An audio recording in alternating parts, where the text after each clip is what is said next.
La lettre de Jude.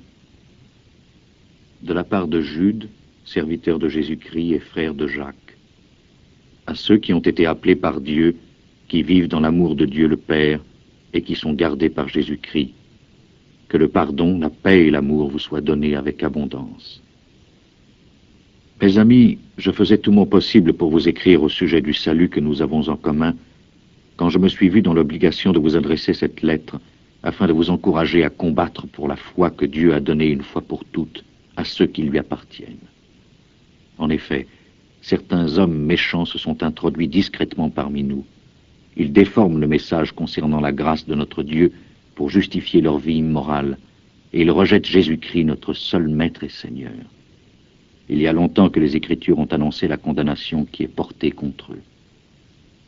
Bien que vous connaissiez déjà parfaitement tout cela, je tiens à vous rappeler comment le Seigneur a sauvé le peuple d'Israël du pays d'Égypte, mais a fait périr ensuite ceux qui refusèrent de croire.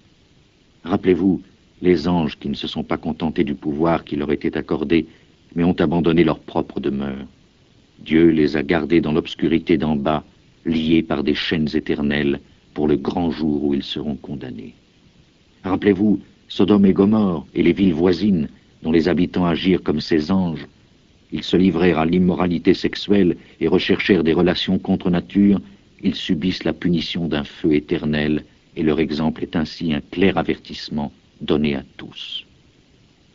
Eh bien, ces hommes-là agissent de la même manière.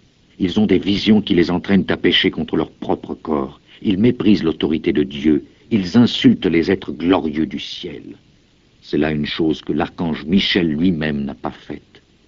Dans sa querelle avec le diable, lorsqu'il se disputait avec lui pour savoir qui aurait le corps de Moïse, Michel n'osa pas porter une condamnation insultante contre le diable. Il lui dit seulement que le Seigneur te punisse. Mais ces hommes insultent ce qu'ils ne comprennent pas, et ce qu'ils connaissent par instinct comme des animaux sauvages, cela même cause leur perte. Malheur à eux, ils ont suivi le chemin pris par Caïn, ils se sont livrés à l'erreur pour de l'argent comme Balaam, ils ont péri parce qu'ils se sont révoltés comme Corée. Leur présence est un scandale dans vos repas fraternels, où ils font la fête sans aucune honte et ne s'occupent que d'eux-mêmes. Ils sont comme des nuages emportés par les vents qui ne donnent pas de pluie. Ils sont comme des arbres qui ne produisent pas de fruits, même quand la saison est là, des arbres déracinés, complètement morts. Ils sont semblables aux vagues furieuses de la mer et produisent leurs actions honteuses comme de l'écume. Ils sont comme des étoiles errantes, et Dieu leur a réservé pour toujours une place dans l'obscurité la plus profonde. C'est Enoch, 7e descendant d'Adam en ligne directe, qui, il y a longtemps, a prophétisé à leur sujet en ces mots. Écoutez, le Seigneur va venir avec ses saints anges par dizaines de milliers, afin d'exercer le jugement sur tous, afin de condamner tous les méchants pour toutes les mauvaises actions qu'ils ont commises dans leur révolte contre Dieu et pour toutes les paroles affreuses que ces pécheurs sans respect ont prononcées contre lui. Ces hommes sont toujours mécontents et en train de se plaindre. Ils vivent selon leurs propres désirs, ils prononcent des paroles orgueilleuses et flattent les gens par intérêt. Mais vous, mes amis, souvenez-vous de ce qui vous a été annoncé autrefois par les apôtres de notre Seigneur Jésus-Christ. Ils vous ont dit en effet, dans les derniers temps, il y aura des gens qui se moqueront de vous et vivront selon leurs mauvais désirs. Ce sont eux qui causent des divisions. Ils sont dominés par leur nature humaine et non par l'Esprit de Dieu. Mais vous, mes amis, continuez à progresser dans votre très sainte foi. Priez avec la puissance du Saint-Esprit et maintenez-vous dans l'amour de Dieu en attendant que notre Seigneur Jésus-Christ, dans sa bonté, vous donne la vie éternelle.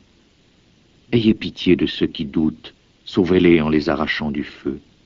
Ayez également pitié des autres, une pitié mêlée de crainte, mais haïssez jusqu'à leurs vêtements tachés par leur passion d'hommes pécheurs. À celui qui peut vous garder de toute chute et vous faire paraître sans défaut et plein de joie en sa glorieuse présence, au Dieu unique, notre Sauveur par Jésus-Christ notre Seigneur, soit la gloire, la grandeur, la puissance et l'autorité dès tous les temps passés, maintenant et pour toujours. Amen.